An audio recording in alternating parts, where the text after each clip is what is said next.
Sir Wendell, nagkaroon po ba kayo ng chance na makawork po si Miss Nora Honor? Yeah. Anong film po yun? Actually, it's not a film, it's a TV series. TV series Which is yung po. Onanay. So, which is nag-run ng for at least a year. So, mahabang panahon. Kamusta po siya bilang katrabaho po? And of course, naman ang daming nandito ngayon. So, well, masasabi ko, pinakamagandang explanation ko sa mas naging kakaiba because tinread niya ako sa, well, behind cam. Parang mas naging nanay trato.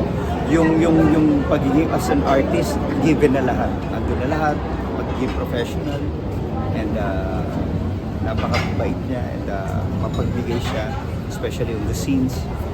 Siyempre, kahit anong sabihin mo, pag si Nora Honor o si Ate Guy or isang superstar ng ka-eksena mo, diba? Hindi ko pwedeng hindi ka mahihirapan or ma-intimidate or whatsoever. I mean, hindi ganun kakampante para sa palagay ko, hindi ako ganun ka ano. But for her to guide you, to give you this confidence, it's a big deal for us, kaming mga artista. Kaya yun yung nakikita ko sa kanya na napaka ganda ng puso niya sa performance. Fondest memory niyo po with Miss Nora Honor? Nako, halos lahat ng mga scenes namin, every time. Kasi after noon, we will talk about our families, yung mga past niya. That's why I called her nanay. No? Ilan lang silang mga naging artista, director, na mga natawag kong nanay. Pero siya yung natawag kong nanay talaga. And up to now, I called her nanay. Last question. Even my wife, ang nakakatuwa kasi pinakila, hindi lang ako katrabaho ko siya, even my wife, kakilala niya. So, kaya masasabi ko hindi lang kami magkatrabaho. Gaano po kalaki, as an artist po, gaano po kalaki yung influence sa inyo ni Miss Nora Honor? Naku, of course, napakalaki.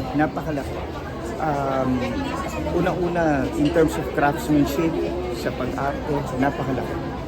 Maraming artista, hindi lang siguro ako, maraming artista na maraming narating, naging matagal, naging maayos sa ano nila, sa trabaho nila, naging professional, makilala, dahil siguro dahil kay nanay.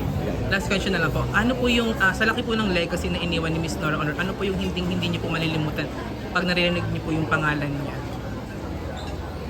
Well, yung pagiging superstar, kasi tinawag siya ng taong superstar. Yun yung hindi ko makakalimutan. Minahal siya ng buong Pilipinas. Kinilala siyang superstar, kaya national artist natin siya. So, from Bicol, from her, alam naman natin sa nagsimula si Nani, kinukwento niya to, nagtitinda siya ng water sa ano. And then, from her singing, superstar icon siya. So, yeah. Maraming salamat po. Salamat po sa inyo.